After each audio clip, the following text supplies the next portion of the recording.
Hello UGC NET scholars, welcome to my YouTube channel. Last video में हमने UGC NET 3 दिसंबर 2000 में हुए यूजीसी नेट एजुकेशन के पेपर के 10 क्वेश्चन डिस्कस किए थे और आज मैं आपके साथ इस वीडियो में आगे के क्वेश्चन डिस्कस करने वाली हूँ। तो आइए चलिए शुरू करते हैं। हमारा पहला क्वेश्चन है, what type of higher education institution in India has the highest percentage of students enrolment. Bharat में किस प्रकार की उच्च शिक्षा संस्था में छात्रों के नामांकन का प्रतिशत सबसे अधिक है। हमारे पास यहाँ ऑप्शन दिए गए हैं, सेंट्रल गवर्नमेंट इंस्टीट्यूशन, केंद्र सरकार की संस्था, ऑप्शन बी गवर्नमेंट इंस्टीट्यूशन, सरकारी संस्था, option C private institution, option D public private institution. तो यहाँ पर हमारा सही ऑप्शन क्या होगा, ऑप्शन बी प्राइवेट इंस्टीट्यूशन। चलिए आगे चलते हैं हमारे अगले क्वेश्चन पर। Which of the following theory may support this statement? The teacher should encourage the student to discover their own connections between seemingly discrete information using different means. For example, Twitter, wikis, blogs, and open educational resources. निम्नलिखित में से कौन सा सिद्धांत इस कथन का समर्थन करता है? अध्यापक को विद्यार्थियों को विविध साधनों के प्रयोग द्वारा जैसे ट्विटर, विकीज, ब्लॉग्स, मुक्त शैक्षिक संसाधन प्रकट रूप से विभिन्न सूचना के बीच स्वयं अपने संपर्क ढूंढने के लिए प्रोत्साहित करना चाहिए। ऑप्शंस है कॉग्निटिविस्ट संज्ञानात्मक, ऑप्शन बी कनेक्टिविज्म संयोजनात्मक, ऑप्शन सी कंस्ट्रक्टिविस्ट संरचनात्मक, ऑप्शन डी ह्यूमनिस्टिक मानव परक। तो हमारा यहाँ पर सही ऑप्शन क्या होगा, ऑप्शन बी कनेक्टिविज्म संयोजनात्मक, क्योंकि यहाँ पर अध्यापक जो है विविध साधनों का प्रयोग करने के लिए विद्यार्थियों को और अपने उनके साथ संपर्क जोड़ने के लिए प्रोत्साहित करने के लिए कहा गया है। तो यहाँ पर सही ऑप्शन क्या होगा, कनेक्टिविज्म संयोजनात्मक। आइए अगले क्वेश्चन पर चलते हैं। Which of the following online learning destination founded by Harvard and MIT in 2012 which offers courses from the world's best universities and institution to learners everywhere?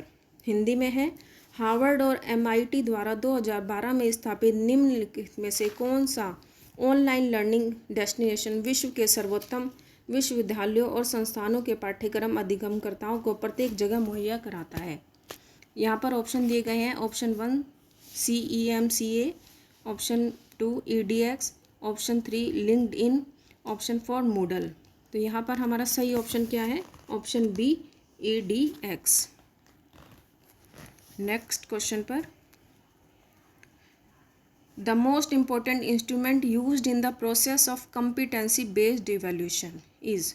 योग्यता आधारित मूल्यांकन की प्रक्रिया में प्रयुक्त सबसे महत्वपूर्ण उपकरण है।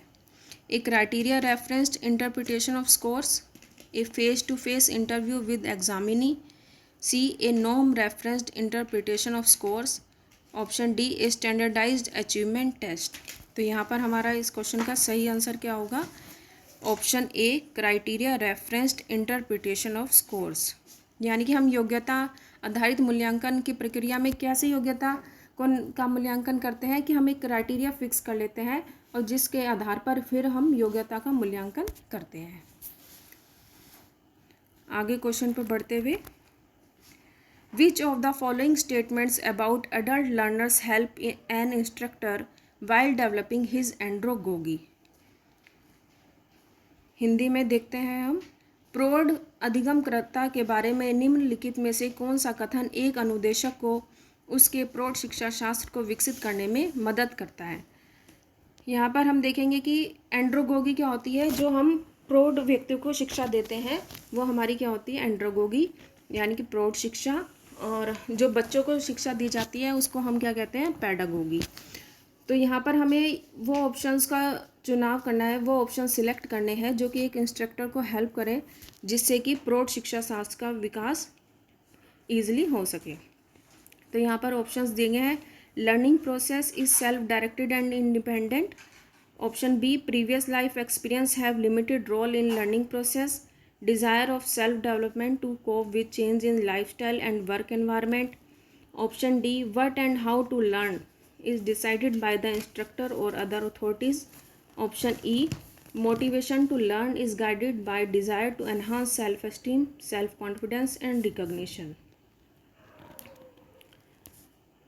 यहाँ पर हम देखेंगे हिंदी में ऑप्शंस हैं अधिगम प्रक्रम स्वनिर्देशित और स्वतंत्र है, ये हमारा सही ऑप्शन होगा,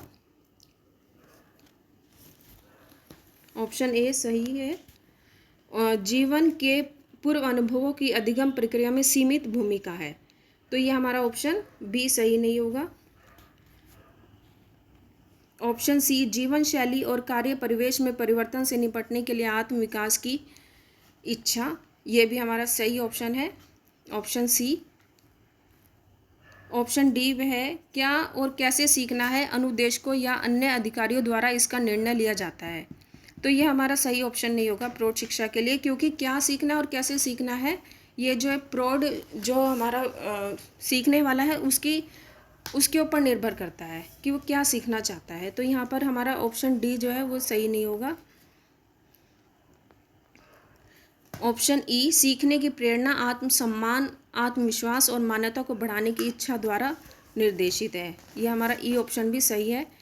तो इस प्रकार जो हमारा ऑप्शन बी है जिसमें हमारे ऑप्शन ए सी एंड ई आते हैं, यहाँ पर ऑप्शन बी हमारा सही आंसर होगा।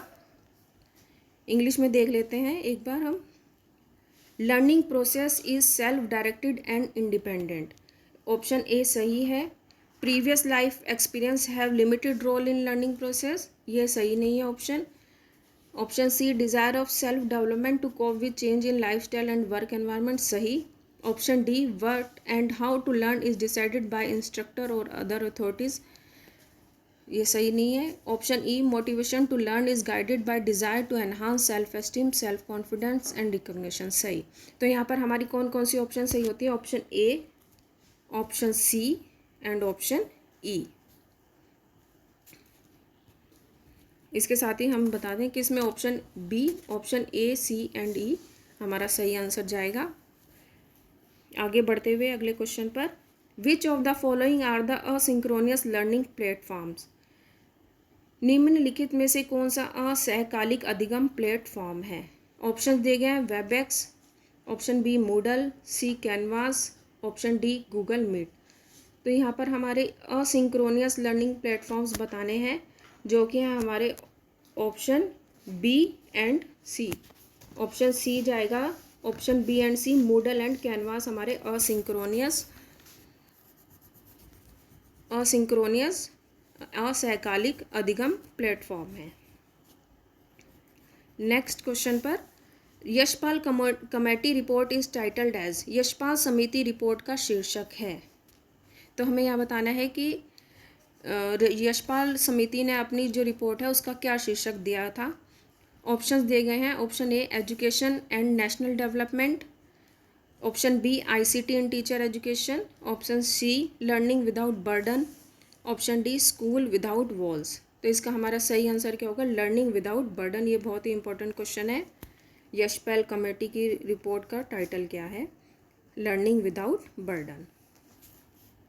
आगे क्वेश्चन पर बढ़ते हुए, deschooling society is written by, deschooling society के लेखक कौन है। ऑप्शन दिए गए हैं, option A David Hartley, option B Ivan Illich, option C Jerome K Bruner, option D Robert Sherman. तो यहाँ पर हमारा सही ऑप्शन होगा डी स्कूलिंग सोसाइटी के लेखक होंगे Ivan Illich, option B.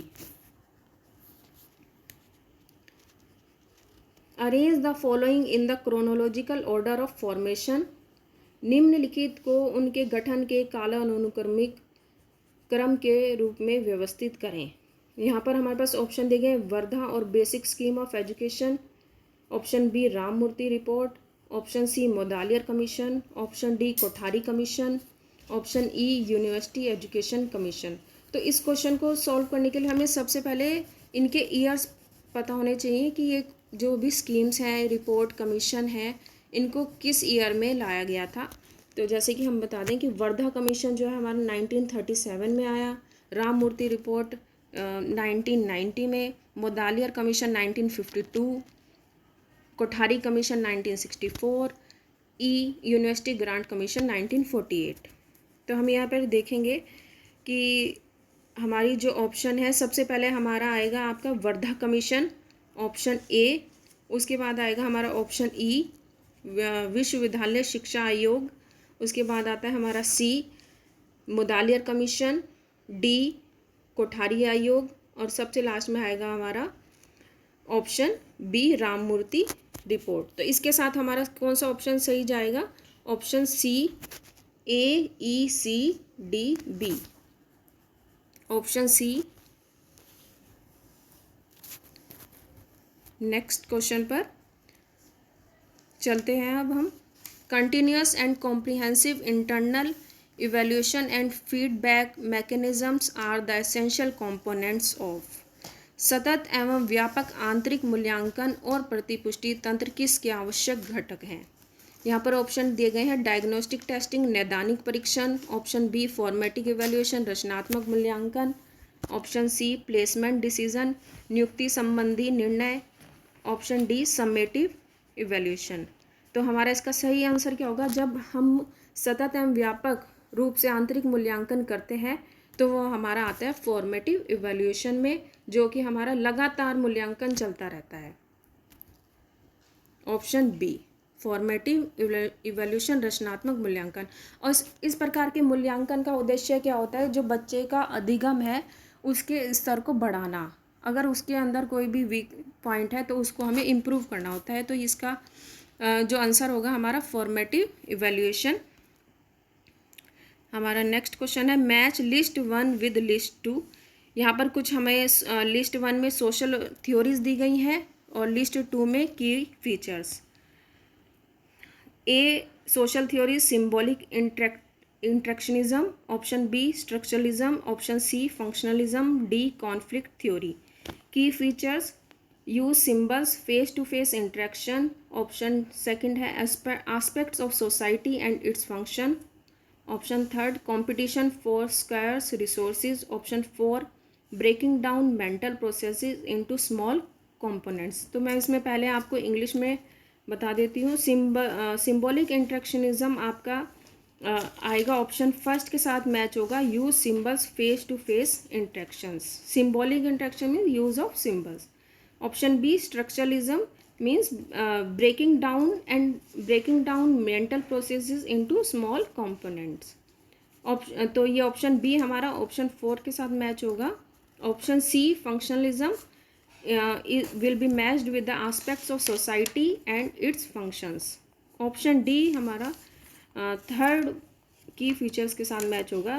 Conflict क्या हो रहा है यहाँ पर? कंपटीशन फॉर स्कार्स रिसोर्सेज, कि जो हमारा रिसोर्सेज के लिए कंपटीशन हो रहा है that will be matched with the conflict theory. Hindi में एक बार देख लेते हैं इसको। सूची 1 को सूची 2 के साथ सुमेलित कीजिए।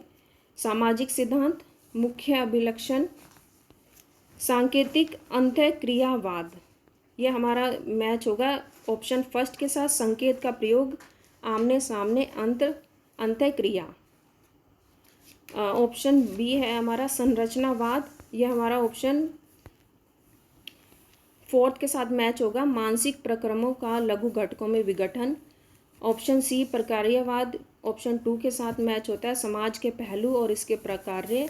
ऑप्शन डी संघर्ष सिद्धांत, दुर्लभ संसाधनों के लिए प्रतियोगिता। तो इस प्रकार जो हमारा ऑप्शन है ऑप्शन 1 हमारा A1, B 4th, C 2nd, D 3rd, option A हमारा इसका सही आंसर होता है। तो इस प्रकार हमने इस वीडियो में हमने UGC नेट एग्ज़ाम के अगले 10 क्वेश्चंस को डिस्कस किया है।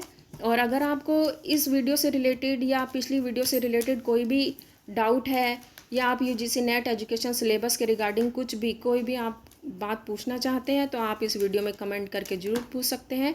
और इस वीडियो को लाइक शेयर और सब्सक्राइब करना ना भूलें। और आगे अब मिलते हैं हम अगली वीडियो में अगले क्वेश्चंस के साथ। Thank you.